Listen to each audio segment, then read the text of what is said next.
말씀 보겠습니다. 로마서 6장입니다. 로마서 6장 1절부터 11절까지 말씀 함께 보겠습니다. 로마서 6장 1절부터 11절까지.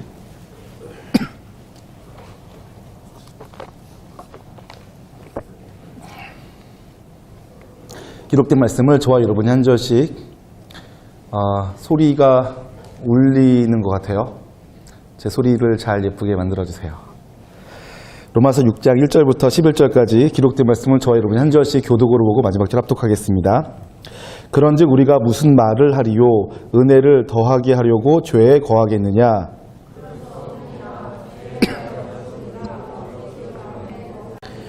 무릇 그리스도 예수와 합하여 세례를 받은 우리는 그의 죽으심과 합하여 세례를 받은 줄을 알지 못하느냐?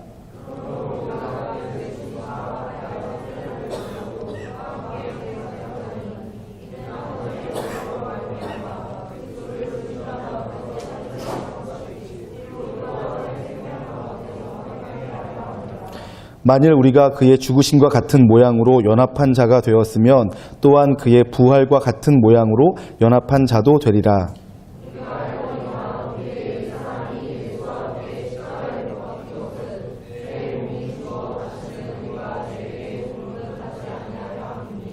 이는 죽은 자가 죄에서 벗어나 의롭다 하심을 얻었음이라.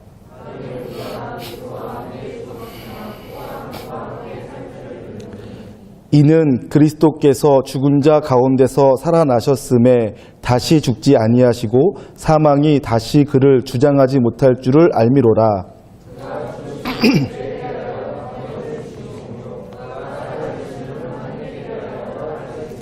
함께 옵니다. 이와 같이 너희도 너희 자신을 죄에 대하여는 죽은 자요 그리스도 예수 안에서 하나님께 대하여는 살아있는 자로 여길지어다. 아멘.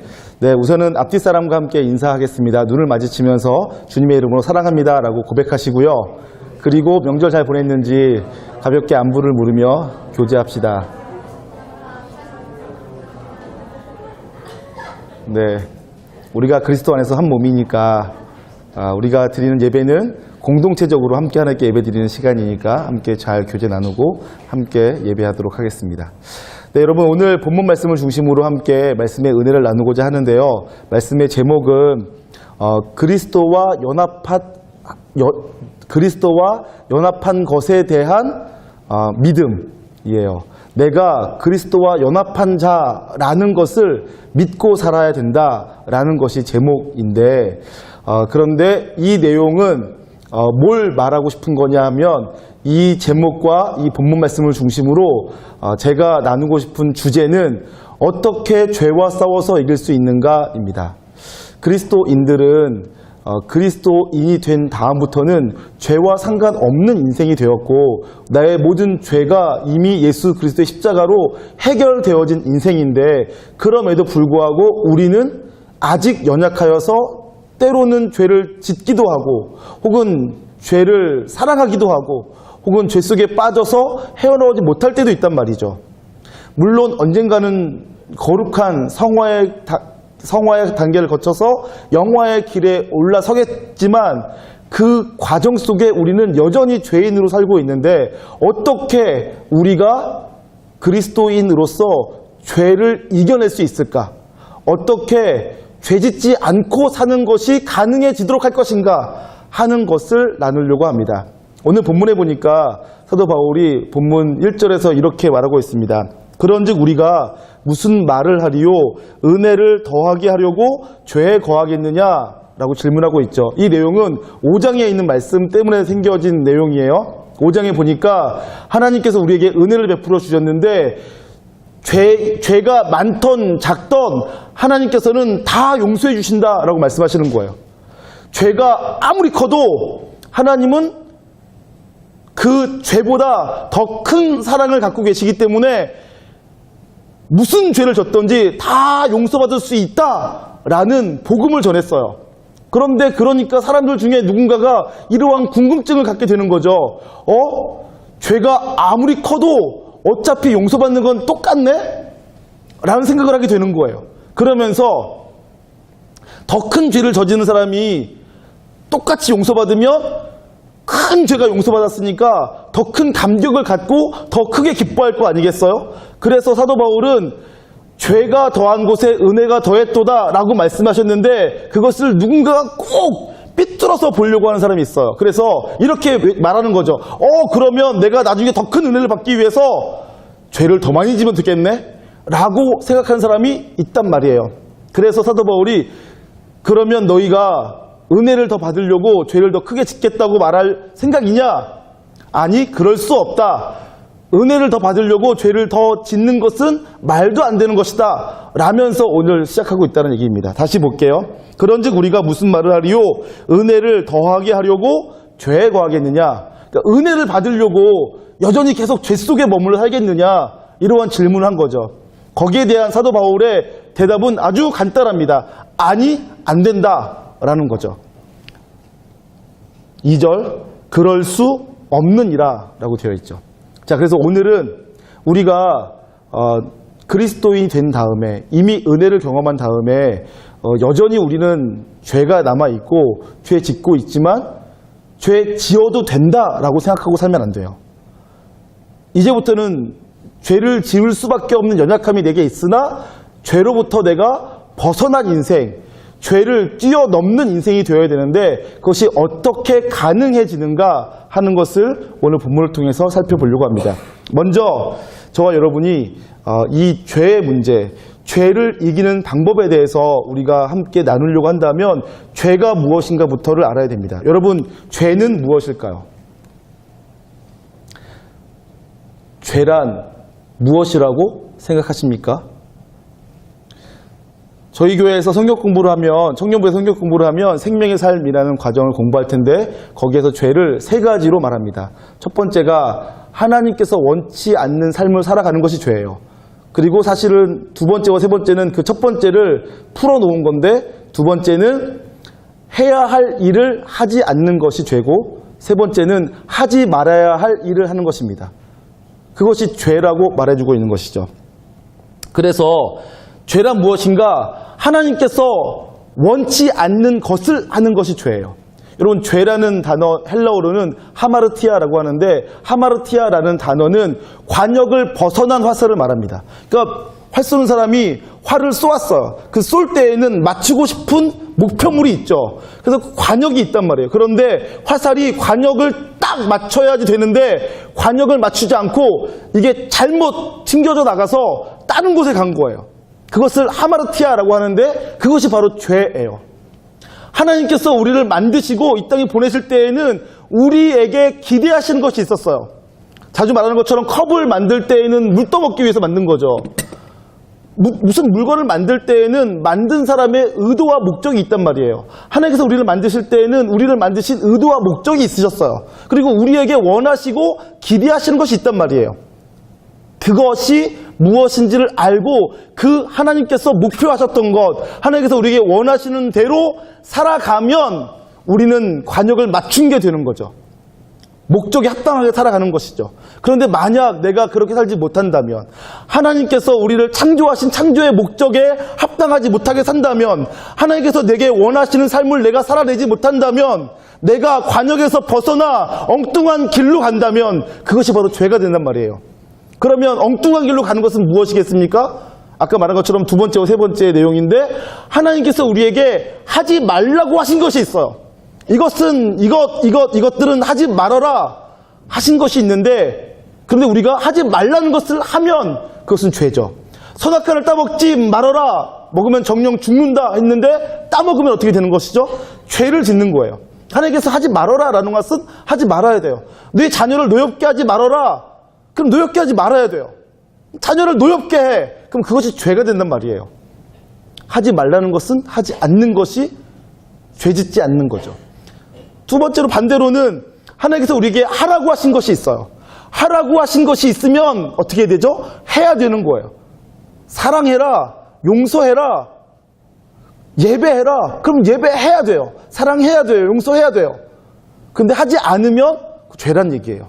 성경은 그렇게 우리에게 죄란 하나님께서 원치 않는 삶을 살아가는 것이라고 알려주고 있는데, 그것은 두 가지로 하나님께서 하라고 하신 것을 하지 않는 것과 하지 말라고 하신 것을 하는 것, 그것이 죄라고 우리에게 알려주고 있습니다.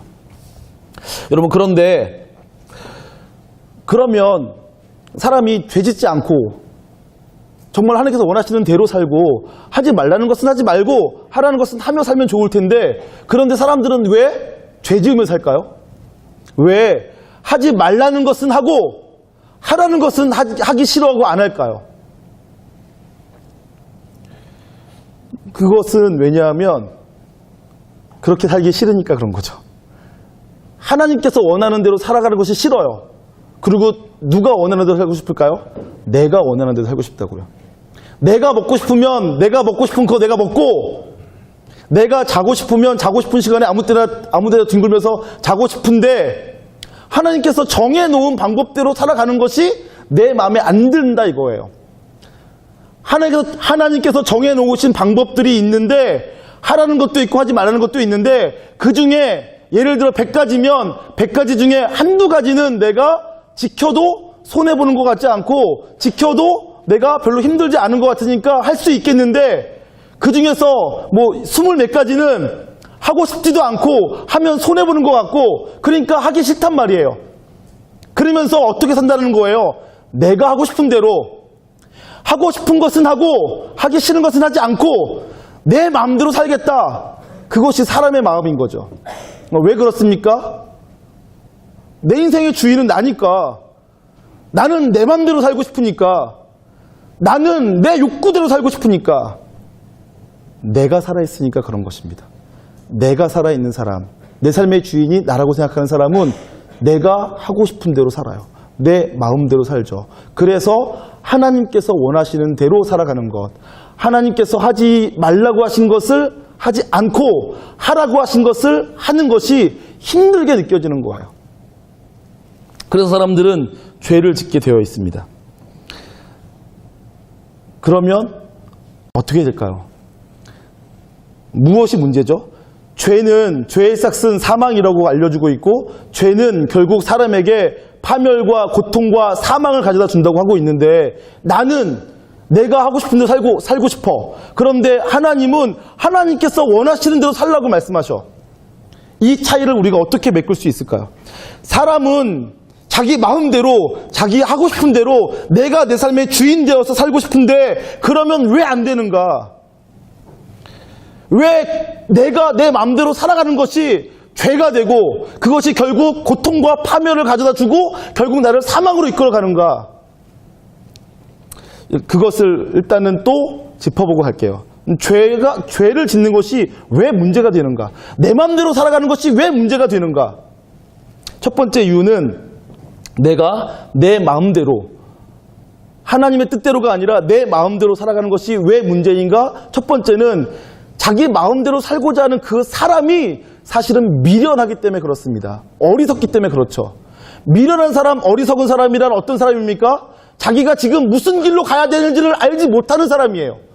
내가 어디로 가야 되는지를 알지 못하는데, 무엇을 해야 되는지 알지 못하는데 내가 이 길로 가겠다고 하고 내가 이것 해야겠다고 말한단 말이에요. 그러니까 하나님께서 답답해 하시는 거예요. 그 길로 가면 죽는다. 그렇게 살면 안 된다. 그런데 사람은 미련하고 어리석으면서도 자기 고집대로 살려고 해요. 그것이 문제라는 거죠. 잠언 19장 3절에 이렇게 나와 있습니다. 사람이 미련함으로 자기 길을 굽게 하고 마음으로 여호와를 원망하느니라. 여러분, 이게 무슨 말인지 아세요? 자기가 자기의 어리석은 미련함으로 자기가 자기 인생을 엉망으로 만들었다는 얘기예요. 자기가 자기 인생을 엉망으로 만들어 놓고서는 뭐라고 한탄한다고요? 원망한다고요? 하나님께서 그러셨어 라고 원망한다고요. 운명을 탓해요. 환경을 탓해요. 근데 사실은 누가 그렇게 자기 인생을 망친 거라고요? 자기의 미련함이요. 잠언 19장 3절은 그렇게 알려주고 있어요. 사실은 자기의 어리석음으로 잘못된 선택들을 했고, 자기의 잘못된 어리석음과 미련함으로 자기 자신을 통제하지 못했고 절제하지 못했고 자기의 욕심대로 미련한 대로 살아서는 자기 인생을 꼬이게 하고 망치게 하고 관계를 다 엉망으로 만들어 놓고는 하나님을 원망한다고요. 그것이 사람이에요. 그러니까 하나님께서는 네 맘대로만 살지 말아라. 네가 하고 싶은 대로, 네 욕구대로 살면 안 된다. 내가 길을 알려줄게 하시는 거예요. 어떻게 살아야 되는지 내가 알려줄게. 내가 너의 인생의 등불이 되어줄게. 내가 너의 길잡이가 되어줄게. 나를 따라와라. 그래야지 네가 안전하고 더 행복할 수 있다라고 알려주신다는 거예요. 그런데도 불구하고 사람은 어리석고 미련한데도 하나님 말씀대로 살려고 하지 않아요. 자기 고집대로, 자기 욕구대로, 자기의 어리석은 선택을 따라간단 말이죠. 그것이 사람의 문제예요. 잠언 20장 24절에서는 이렇게 말합니다. 사람의 걸음은 여호와로 말미암나니 사람이 어찌 자기의 길을 알 수 있으랴. 성경이 잠언에서 말씀하고 있는 이 말씀이 뭘 의미하고 있습니까? 사람이, 여러분들은 여러분의 10년 후에 무슨 일이 벌어질지를 알 수 있습니까? 꿈꾸는 거죠. 그렇게 되기를 소망해 보는 거죠. 어떻게 될지 아무도 몰라요. 그러면서도 사람이 자기가 잘났다고 내 선택, 내 판단, 내 결정이 최고인 줄 알고 살고 있다는 거예요. 그것이 문제라는 거죠. 그래서 사람은 내가 내 선택을 하는데 무슨 죄야? 라고 할 수 있지만 하나님은 그것이 안타까운 거예요. 그 선택을 하는 사람이 어리석으니까. 여러분, 제가 제 아이 얘기를 자주 할 수밖에 없는데 제가 아이를 통해서 많이 배웠기 때문에 그래요. 저희 아이들이 남자애들 3명 키웠는데 3명 다 동일하게 사탕 먹을래 밥 먹을래 그러면 사탕 먹지 밥 먹는다는 애가 없어요. 아이스크림 먹을래 밥 먹을래 그러면 아이스크림 먹지 밥 먹을래 애가 없어요. 여러분, 근데 아이스크림 좋아요. 먹을 수 있어요. 근데 밥보다 아이스크림 더 좋으면 어떻게 됩니까? 결국 이빨 썩고 몸 상하는 거예요.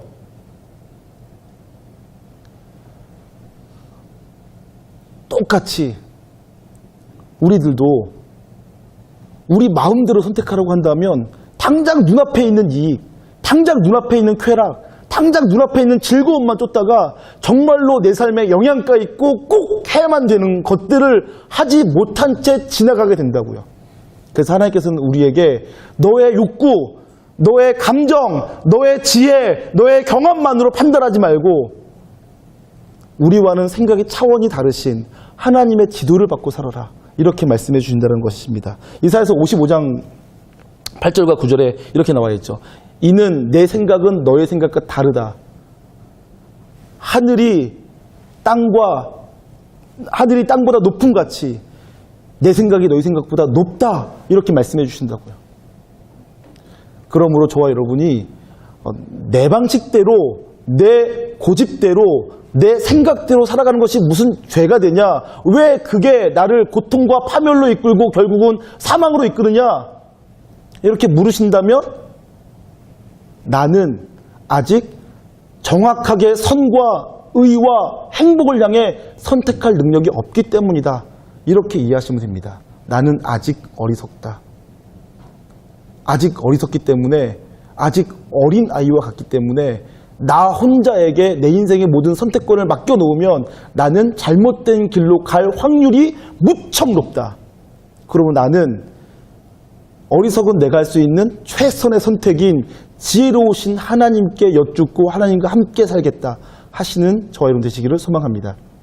여러분, 두 번째로 왜 내 마음대로 살아가는 것이 죄가 되고 그 죄는 왜 나를 고통과 파멸로 이끌고 결국은 사망으로 이끌겠습니까? 그것은 사람에게는 결핍의 문제가 있기 때문에 그래요. 제가 자주 여러분에게 소개하고 있는데 하나님과 우리 사이에 처음에는 아주 친밀한 관계가 있었고 마치 부모와 자녀의 사이처럼 아이가 그냥 부모 품에 안겨만 있어도 안정감을 느끼고 행복을 느끼고 편안하며 부족함이 없는 만족을 느끼는 것처럼 우리는 하나님과 함께 있을 때 행복하고 만족하고 안정감을 느끼고 불안하지 않아요. 그런데 그런 하나님과 우리 사이에 죄가 들어와서 하나님과 우리 사이를 막았어요. 그래서 우리는 마치 아이가, 갓난아기가 부모로부터 버려진 것 같은 상태에 처하게 된 거예요. 그래서는 우리에게는 두려움과 죄책감, 불안함이 엄습했고 그리고 우리 안에 하나님으로부터 공급되어야 될 은혜와 사랑과 복이 흘러들어오지 못하게 단절되어져 버렸어요. 끊임없이 어린 자녀가 부모에게 사랑을 받고 살아야 되는 것처럼 우리를 창조하신 하나님 아버지의 사랑을 받으며 살았어야 되는데 죄가 하나님과 나를 단절해버렸기 때문에 하나님의 사랑이 내게를 흘러들어오질 못해. 나는 이 땅을 살아가면서 하나님의 사랑을 경험하지 못한 채 살아가는 거야. 세상은 나를 황폐하게, 세상은 나를 곤고하게, 세상이 나를 아프게, 그런 것만 경험하면서 세상은 적대적인 그런 관계라고 느끼며 살게 되는 거죠. 그러면서 우리 안에 결핍이 생겼어요. 두려움과 죄책감, 불안감, 그리고 내 안에 있는 어떤 갈망이 생겼어요. 하나님으로만 채워질 수 있는 영적인 갈망인 거죠. 그런데 하나님의 사랑과 은혜와 축복은 죄로 말미암아 막혀있어서 내게 들어오지 않으니까, 하나님께서 하나님으로만 채워져야 될 공간이 채워지지 않으니까 사람은 하나님 대신 대체물을 찾았어요. 대체물이 무엇이냐? 하나님께 받아야 될 사랑을 사람에게 받으려고 하는 거예요. 사람에게 인정받으려고 하고, 사람에게 칭찬받으려고 하고, 사람에게 사랑받으려고 해요. 사람에게 사랑받으려면 성공해야 되겠고, 사람에게 사랑받고 사람들을 내 마음대로 부리려면 부자가 되어야겠고, 사람들에게 사랑받고 인정받으려면 더 예뻐져야겠고, 더 능력 있어야겠고, 그러니까 부단히 몸부림치는 거죠. 결국에는 내가 더 사랑받고 싶어서 내 영적인 갈급함을 채워 넣으려고 하는 몸부림 아니겠습니까? 설명하자면 길지만 어쨌든 우리에게는 결핍이 있어요. 그 결핍은 하나님으로만 채워질 수 있는데, 하나님으로 채워지지 않을 때 우리는 그 결핍을 세상으로부터 찾으려고 한다고요. 그리고 그것은 결국 욕심으로 드러납니다. 욕망으로 드러나는 거죠. 하나님을 통하여서 거룩하게 얻을 수 있는 은혜를, 그 은혜를 하나님으로부터 받지 못하니까 세상을 향한 욕망으로 드러나고 욕심으로 드러나요. 그리고 그 욕심은 결국 다른 사람 것을 빼앗고 쟁취하고, 쟁취하기 위해 힘을 기르고, 그리고 그 길은 힘들끼리 서로 싸우게 되는 결과를 가져오게 되는 것입니다. 결핍은 결국 욕심과 욕망을 낳고, 욕망과 욕심은 결국 죄를 부르게 되어 있고, 죄는 결국 사망을 향해 달려가게 되어 있는 것입니다. 사람은, 하나님 없는 사람은 결국 결핍된 상태를 해결하지 못하기 때문에, 그 자기 안에 있는 결핍을 해결하려는 욕망과 욕심 때문에 어리석은 선택들을 하며 죄로 달려가고, 그 죄는 결국 파멸과 사망을 낳을 수밖에 없게 되는 것입니다. 그래서 여러분과 저는 죄를 무서워해야 되고, 죄를 보면 독사를 피하듯이 피해야 되는 거고, 죄로부터 벗어나기 위해 애써야 되는 것입니다. 그런가 하면 세 번째로는, 죄가 왜 내 마음대로 살아간다고 하는 죄가 왜 우리를 파멸과 고통, 사망으로 이끌어갑니까? 왜냐하면 이 땅 가운데 사회적인 혼란이 오기 때문에 그렇죠. 아까 말씀드린 것처럼 어리석은 사람들이 욕망과 욕심을 갖고 있어요. 그래서 내가 더 많은 것을 갖고 싶고, 내가 원하는 것을 쟁취하고 싶어요. 그런데 그것이 나 혼자만이 아니라 모든 사람이 그래. 그러면 그 사회는 어떻게 되겠습니까? 서로가 서로에게 뺏는 거죠. 서로가 서로를 물고 물어야만 되는 거예요. 싸울 수밖에 없는 것입니다. 그래서 이 땅 가운데 전쟁이 끊임없이 일어나잖아요. 다툼이 끊임없이 일어나잖아요. 정치적인, 경제적인 혹은 무력 충돌이 계속해서 일어나고 있잖아요. 심지어는 교회 안에서도 알게 모르게 계속해서 무슨 암중의 싸움들이 일어나. 왜 그렇습니까? 아직 자기의 욕심을 해결하지 못한 사람들이 자기의 욕심을 채우려고 하는 것 아니겠어요? 그러니까 예를 들면 마치 이런 거예요. 4살, 5살 유치원생 어린 아이들을 그냥 아이들끼리 한 100명을 방 안에다 넣는 거죠. 그래서 먹을 것도 안 줘. 장난감 몇 개밖에 없어. 그러면 그 아이들이 하루가 지나면 어떻게 될까요? 처음에는 자기들끼리 선생님이 없으니까, 규칙도 없으니까 자기들 마음대로 재밌게 잘 놀겠죠, 처음에는. 근데 한 30분도 안 갈걸요? 여기 유치원 선생님 어떻게 보십니까? 5살, 6살 아이들을 한 100명을 한 공간 안에 넣어놓고 선생님이 없으면 아이들이 몇 분 동안 버틸 수 있을까요? 버티기 힘들걸요? 근데 심지어는 먹을 것도 안 줘. 하루를 못 버티고 아이들 모두가 다 울고불고 난리가 나고 아마 기절에 쓰러진 애들도 생길걸요. 마치 그런 것처럼 이 사회가 그렇다고요. 어리석은 사람들, 자기의 앞가림을 할 줄 모르는 어리석은 사람들이 욕심과 욕망만 갖고 있어요. 그런데 그런 사람들이 때로 있어요. 그런 사람들을 내버려 두면 어떻게 됩니까? 이 사회는 혼란과 혼돈, 서로가 서로를 물고 물며 죽이고 죽이는 그런 파국을 향해 치달을 수밖에 없다고요. 예수님께서 오시기 전까지 세상은 그런 세상이었어요. 제국주의 정책으로 아시죠? 우리나라도 불과 몇십 년 전에 일본의 제국주의 정책에 의해서 압제받았던 나라 아닙니까? 우리나라 국민이 더 편하고 잘 살려고 남의 나라를 빼앗겠다는 거예요. 자기의 이익을 위해서 남의 이익쯤은 아무렇지도 않게 생각하는 사회. 그것이 제국주의 사회예요. 그런 제국주의 사회가 불과 5, 60년 전까지만 해도 이 땅 가운데 있었다고요. 예수님 오시기 전에는 더 심했죠. 부족이 부족을, 국가가 국가를 침범해서 그들이 농사지은 농산물을 다 빼앗을 때 저항하니까 다 쳐 죽여. 그러면서도 그것을 부끄럽게 생각하지 않고 죄로 여기지 않고 당연한 걸로 알고 더 많이 쳐 죽인 사람을 추장 삼아. 그것이 이 인류였다고요. 그러한 세상을 예수님께서 오셔서 평화의 왕으로 오셔서 고쳐놓으신 거예요. 자, 여기까지 정리해볼까요? 죄란 하나님께서 원하신 대로 살아가는 삶인데 그것은 하나님이 하라고 하신 것은 하고 하지 말라는 것은 하지 않는 거예요. 그런데 사람은 그렇게 살 수가 없어. 왜냐하면 나는 내 욕구가 있으니까. 나는 내가 하고 싶은 것 하고 싶지 하나님께서 하라고 하는 것 하고 싶지가 않고 나는 내가 하기 싫은 건 하지 않기를 원하지 내가 하기 싫은데 하나님께서 하라고 하는 거는 할 수가 없어. 하기 싫어요. 내가 살았기 때문이란 말이에요. 그러니까 내가 살아있는 사람은 죄를 지을 수밖에 없는 죄인이에요. 그런데 그게 왜 문제가 된다고요? 내가 살아서 내 마음대로 하는 것이 왜 죄가 되고 결국 파멸과 고통 그 다음에 사망으로 갈 수밖에 없다고요? 그렇게 선택하고 판단하는 내가 어리석기 때문이고 그렇게 선택하고 판단하고 내 마음대로 하는 내 안에는 죄의 본성인 욕심과 그리고 욕망이 있기 때문이라고요. 그리고 그러한 사람들끼리 모여있기 때문에 서로가 서로를 죽이며 혼란과 그래서 파멸이 있을 수밖에 없다고요.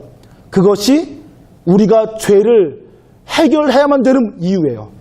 우리가 죄를 해결하지 않으면 우리는 여전히 어리석은 채로 내 욕심과 욕망대로 살며 내가 힘이 있을 때에는 남의 것을 빼앗아 당분간 편안함을 누릴 수 있을지 모르지만 곧 얼마 안 있어 힘을 잃으면 누군가로부터 내가 고통당하게 되죠. 내가 고통당하느냐 안 당하느냐보다 이 사회가 혼란을 겪게 되면서 아주 난장판이 될 거예요. 그래서 이 사회 안에서 죄의 문제는 해결되어야만 됩니다. 죄의 문제가 해결된다는 얘기는 어떠한 것을 의미한다고요? 내가 죽는 거예요. 내가 죽어야지만 죄의 문제가 해결될 수 있어요. 여러분 그런데 내가 내 마음대로 내가 하고 싶은 대로 살면 안 되고 내가 내 삶의 주인 되어 살면 안 된다고 하는데 그런데 그러면 이거 문제가 있는데요. 뭐가 문제죠? 하나님은 인격적으로 우리와 교제하기를 원하시는 하나님이시다면서요. 하나님은 우리와 인격적으로 교제하기를 원하신대요. 여러분 그러면 인격적이라는 것 우리 지난번 수련회 때 함께 나눴는데 인격적이라는 것은 서로가 상호 존중해 주는 관계예요. 동등한 관계에서 지시하고 명령하고 내가 시킨 대로 해 하는 관계가 인격적인 관계가 아니라 동등한 관계에서 상호 존중하는 관계 그리고 자율과 책임이 있는 관계라고 했죠. 하나님께서 우리를 인격적으로 대하신다면 우리를 존중해 주시고 나의 선택, 나의 감정, 나의 의지를 존중해 주셔야지 인격적인 교제가 될 거 아니에요. 근데 만약에 내가 내 감정, 내 필요, 내 의지, 내 생각들을 다 무시하고 하나님께서 하라고 하는 것만 하고 하지 말라는 것은 다 안 하고 그러면 내가 없어지는 거잖아요. 비인격적인 관계잖아요. 근데 하나님은 우리를 로봇으로 만들지 않으셨어요. 우리를 자유의지를 갖고 있는 하나님과 인격적인 교제를 하는 관계를 위해서 우리를 만드셨단 말이에요. 그러면 문제가 생겼죠. 어떻게 될까요? 죄란 하나님께서 하라는 것을 하는 것이고 하지 말라는 것은 하지 않는 건데 내가 만약에 내 의지와 내 생각들을 다 포기하고 내 감정을 다 포기하고 내가 좋아하는 거 싹 다 무시하고 그냥 하나님께서 좋아하시는 것만 하고 하나님께서 하지 말라는 것은 다 안 하고 이렇게 살면 이것은 비인격적인 관계. 하나님께서 우리를 차라리 로봇으로 만들지 왜 이렇게 만드셨을까요? 이 문제를 풀어야 돼요. 하나님께서 그 문제를 푸셨어요. 그리고 지금 로마서가 그것을 풀어주고 있는 거죠. 너도 너로 존재하면서 하나님께서 원하시는 대로 너의 삶이 살기를 바란다. 하나님께서 우리에게 원하시는 삶이 있는데 나는 그것과는 전혀 다른 것을 내가 원하고 살고 있어요. 그래서 문제인 거죠. 그런데 이제 앞으로 하나님께서 이 문제를 해결하기 위해서 하나님께서 우리에게 요구하시는 삶, 원하시는 삶을 우리로 하여금 살아가도록 만들어 가세요. 그렇게 하기 위해서 하나님께서 먼저 하신 것이 있는데 그 먼저 하신 것이 뭐냐 하면 하나님과 우리가, 그리스도와 우리가 연합하는 거예요. 연합을 통해서 그 문제를 풀어 가시는 거죠.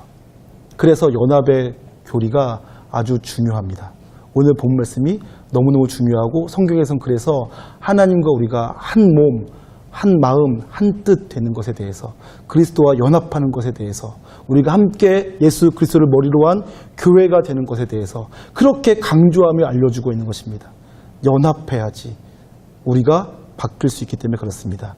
예수 그리스도와 우리가 연합해야지 우리가 나를 죽이고 그리고 다시 나를 살려 죄만 원하고 죄만 추구하던 내 삶이 바뀌어 하나님께서 원하시는 것을 할 수 있는 삶, 하나님께서 원하시는 것을 하는데도 내가 하나도 힘들지도 않고 불편하지도 않고 짜증나지도 않게 되는 삶, 하나님께서 하지 말라는 것을 하는데 하나님께서 하지 말라고 하시기 전에 이미 내가 하기 싫어지는 삶,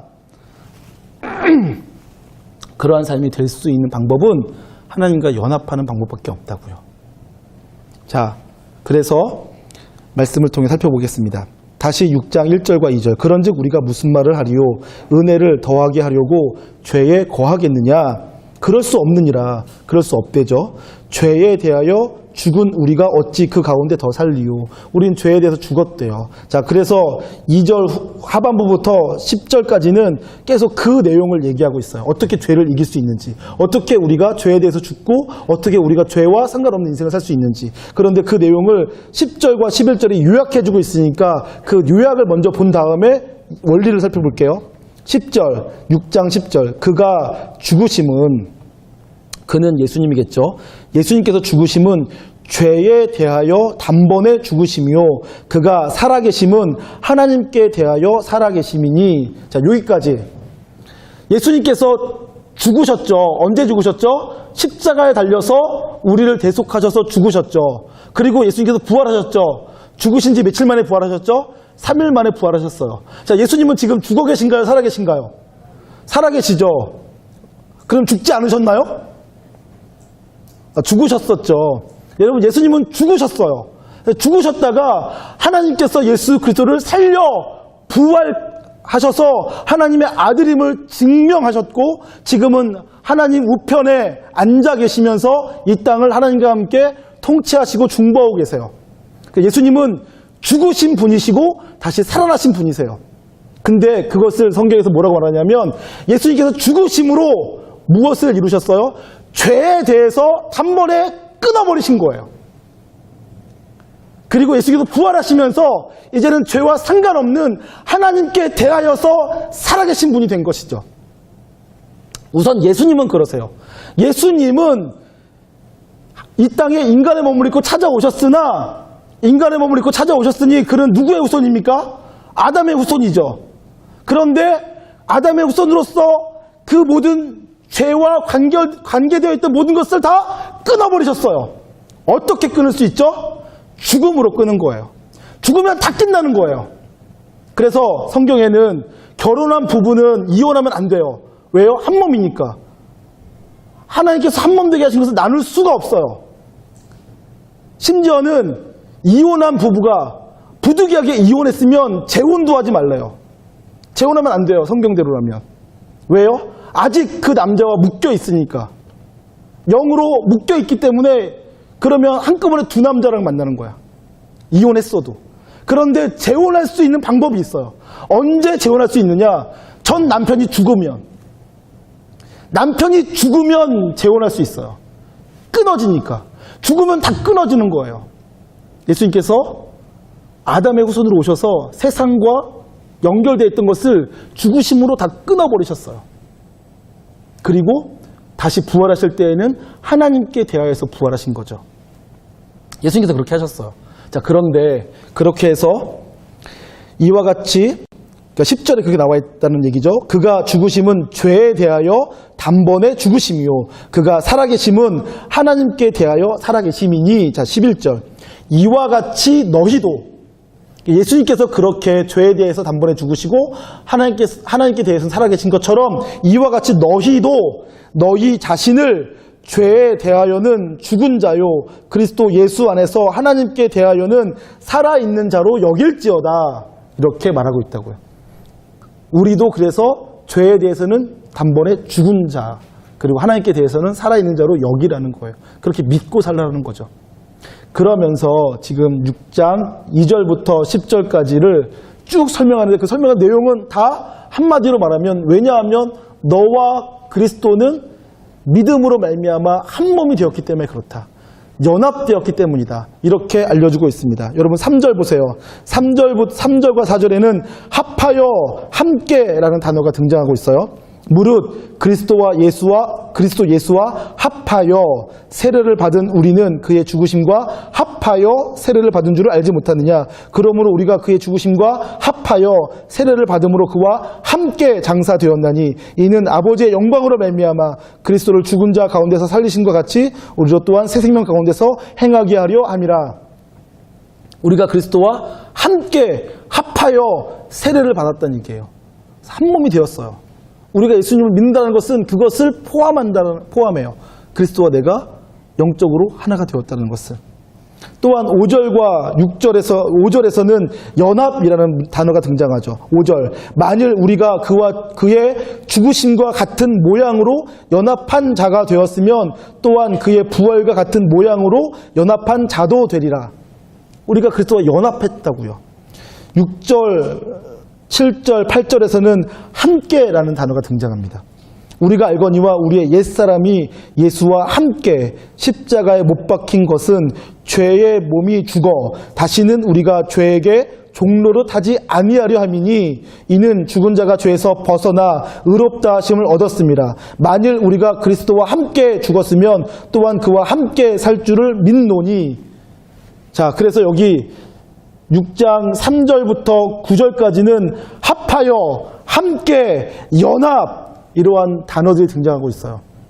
그러면서 뭘 말하냐면 예수 그리스도와 우리는 연합한 자다, 함께하는 자다, 합하여진 자다라는 것을 알려주고 있는 것입니다. 그리고 예수님께서 죽으시고 부활하심으로 예수님께서 더 이상 죄와 상관없이 이제는 완전한 의로움으로 사실 수 있게 된 것처럼 예수 그리스도와 함께 합하여 죽고 살아난 우리도 이제는 죄와 상관없는 인생을 살 수 있다는 선언을 해주고 있는 것입니다. 저는 저와 여러분이 이 사실을 믿고 사시기를 주님의 이름으로 축복합니다. 여러분, 그런데 내가 나로 남아있으면서도 하나님과, 그러니까 내가 나로 남아있으면서, 그러니까 내 생각, 내 감정, 내 의지가 내 걸로 남아있으면서도 동시에 하나님의 의지, 하나님의 감정, 하나님의 생각과 일치가 되려면 어떻게 해야 될까요? 다시 말씀드린 것처럼 연합하는 방법밖에 없어요. 연합하는 방법밖에 없어요. 그런데 이미 하나님께서는 우리가 연합했다고 선언은 해주셨어요. 그런데 선언되었다고 해서 진짜로 연합된 것은 아니에요. 무슨 말이냐? 마치 결혼과 같아요. 저와 제 아내는 벌써 17, 18년 전에 결혼했어요. 저와 제 아내는 한 몸이에요. 우리는 한 몸입니다.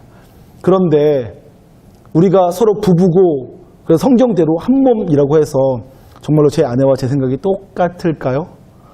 제 아내가 좋아하는 것을 저도 함께 좋아하고 제가 좋아하는 것을 우리 아내가 함께 좋아하고 하면서 똑같은 감정, 똑같은 상태일까요? 그렇진 않아요. 그런데 그렇지 않은데 그러면 그렇지 않은 채로 평생 살다가 죽으면서 아, 잘못 결혼했어. 이 여자가 아니었었나 봐. 이렇게 죽어야 될까요? 아니면 살아가면서 점점 우리가 얼굴도 닮아가고 성격도 닮아가고 식성도 닮아가고 좋아하는 것도 닮아가고 취미도 닮아가고 하면서 닮아가며 점점 더 가까워지다가는 결국 죽어야 될까요? 부부란 그런 건 아니겠습니까? 서로 다른 것을 인정해주고 존중해줘야 되지만 서로 사랑하기 때문에 점점 닮아가요. 생각하는 것이 닮아가고 바라보는 것이 닮아가고 느끼는 것이 닮아가고 함께 감사하는 것들이 생기고 함께 슬퍼하는 것들이 생기고 점점 닮아가는 것 아니겠습니까? 정말 사랑하는 부부는 그렇게 되잖아요. 그래서 저희 아내와 제가 그렇게 닮았잖아요. 사랑하니까.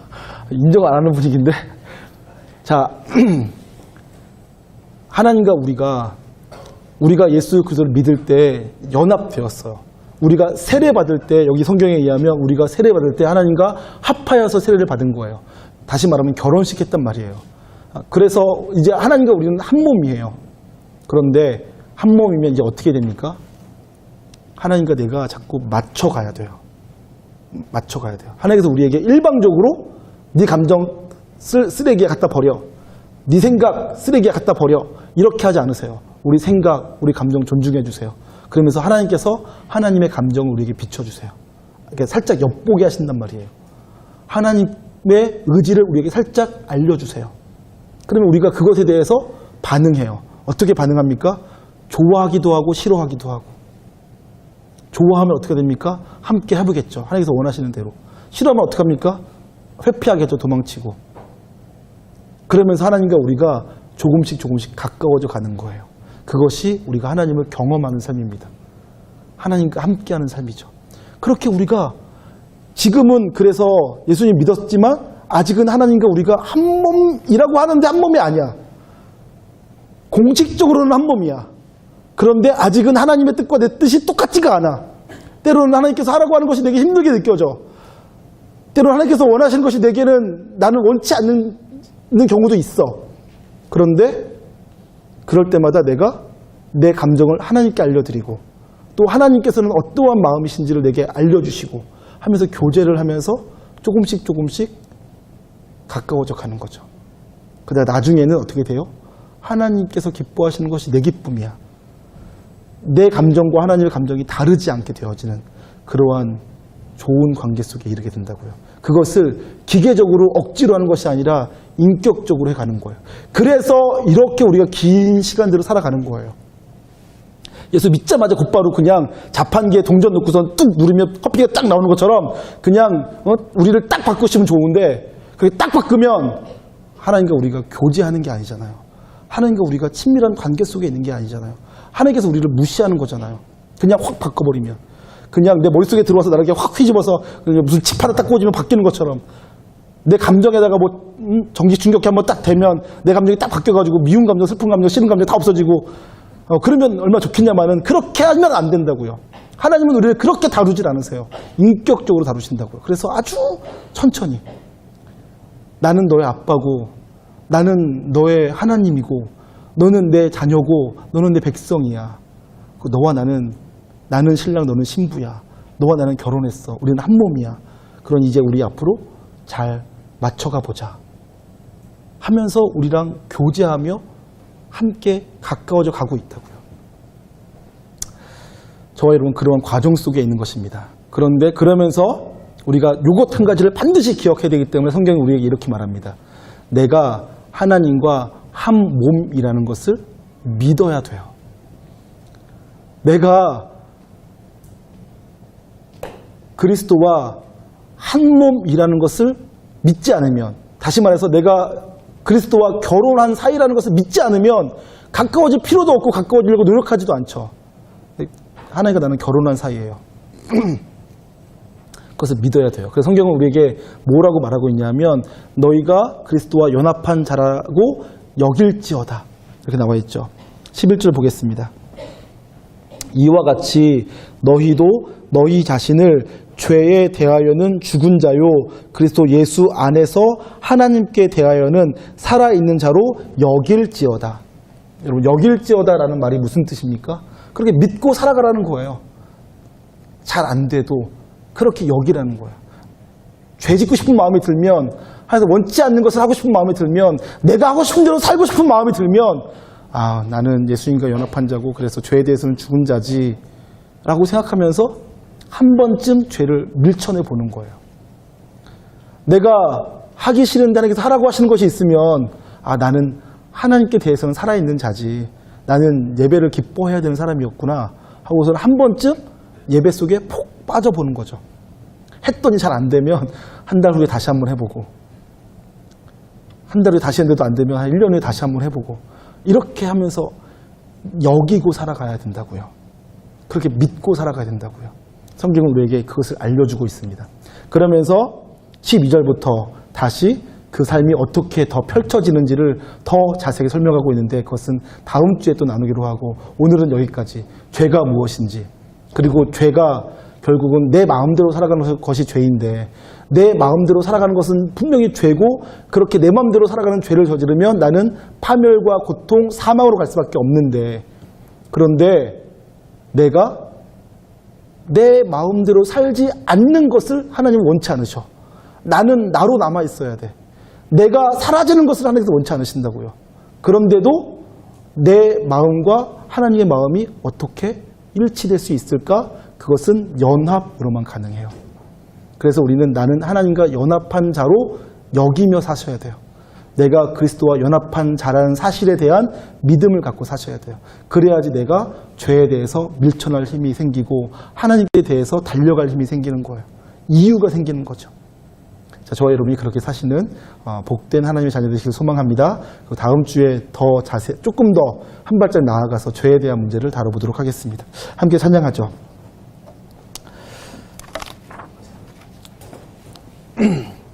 제가 감기에 들려서 목이 너무 안 좋은데, 아까 어떤 분이 누구신지 모르겠는데 따뜻한 물 떠줘서 감사하고 또 이렇게 물 터져줘서 감사합니다.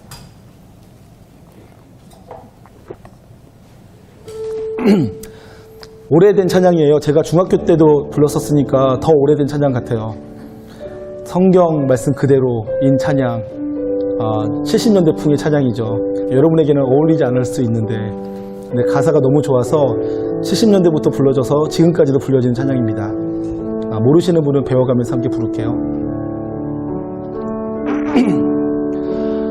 내가 그리스도와 함께 십자가에 못 박혔나니,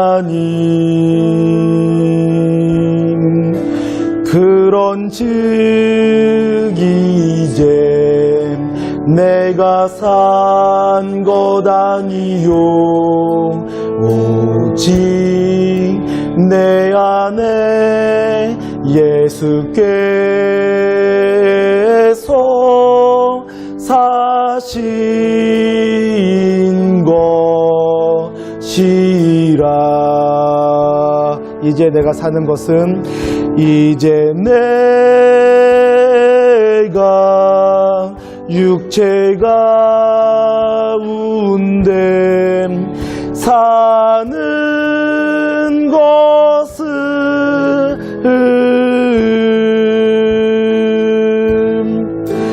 나를 사랑하사 자기 몸 버리신 예수 위에 산 것이라. 한 번 더 할게요. 내가 그리스도와 함께, 내가 그리스도와 함께 십자가에 못 박혔나니, 그런즉 이제 내가 산 것 아니요 오직 내 안에 예수께서 사신 것이라. 이제 내가 육체 가운데 사는 것은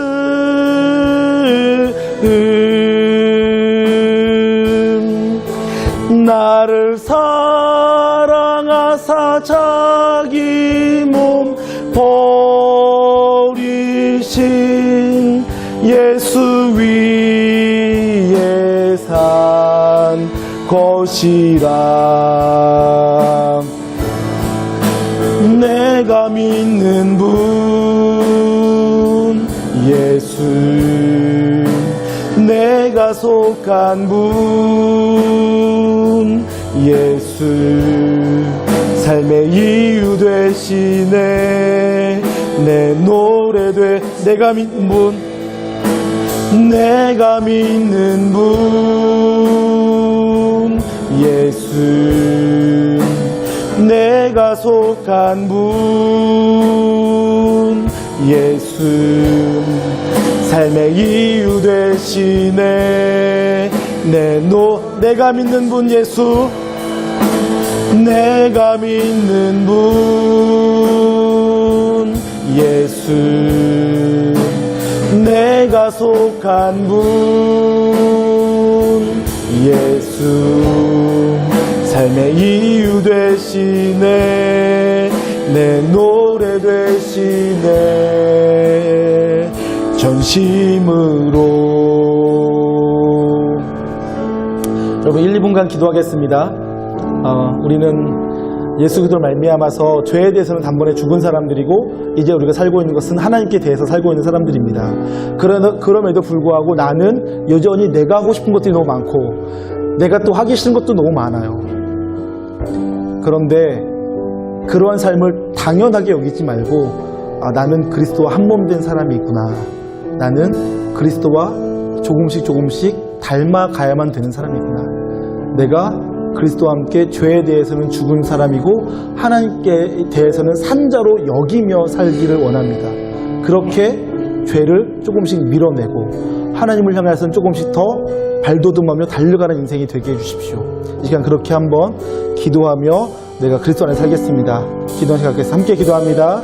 존귀하신 하나님,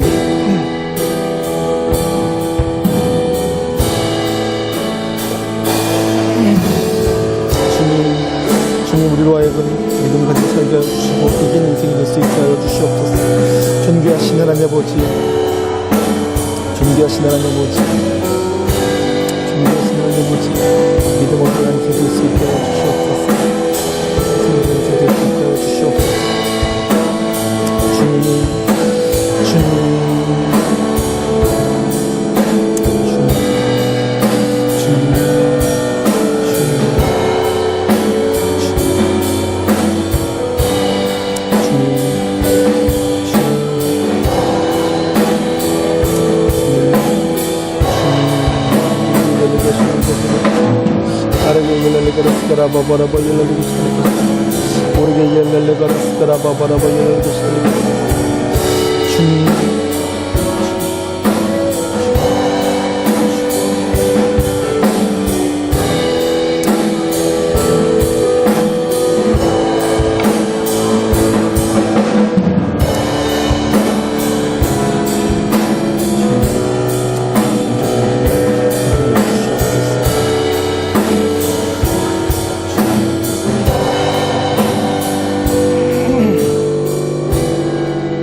하나님, 로마서를 통하여서 우리가 하나님께 얼마나 큰 사랑을 받는 자인지, 하나님의 은혜가 하나님께서 우리에게 부르신 그 복음이 얼마나 위대한지를 계속해서 깨달아가고 알게 하시니 감사합니다. 그리고 우리가 죄에 대해서, 세상에 대해서, 또 하나님께 대해서 어떠한 자세를 가지고 살아가야 되는지에 대해서 알려주셔서 감사합니다. 우리가 예수 그리스도와 연합한 자, 예수 그리스도와 결혼한 자, 예수 그리스도를 머리로 한 한 몸된 지체된 자로서 우리 자신을 하나님과 한 몸으로 여기며 살아가는 복된 인생들 되게 하여 주시옵소서. 날마다 죄에 쓰러지고 지면서도 괜찮다고 합리화하고 변명하고 어쩔 수 없다라고 도망치는 인생 되지 않게 해주시고, 그럼에도 불구하고 다시 일어서 하나님께로 향해 달려가고 조금씩이라도 죄를 밀쳐내며 죄와 싸워나가는 저희들 될 수 있게 하여 주시옵소서. 그렇게 죄를 이겨나가고 세상 유혹과 세상을 향한 나의 욕망들을 밀쳐내며 살아갈 줄 아는 인생들, 그래서 결국에는 예수 그리스도의 거룩한 형상에까지 자라가는 복된 인생들 되게 하여 주시옵소서. 감사드리며 존귀하신 예수님의 이름으로 기도드리옵나이다. 아멘. 이제는 우리 주 예수 그리스도의 놀라우신 은혜와 하나님 아버지의 극진하신 사랑하심과 성령님의 감화, 감동, 교통하심의 역사가 하나님과 연합한 자라는 사실을 깨닫고 내가 하나님과 연합한 자로 여기며 살기로 다짐하고 돌아가는 사랑하는 청년들과 이 자리에 있는 모든 지체들의 심령 가운데, 그들의 삶 가운데 이제로부터 영원토록 함께 있을지어다. 아멘.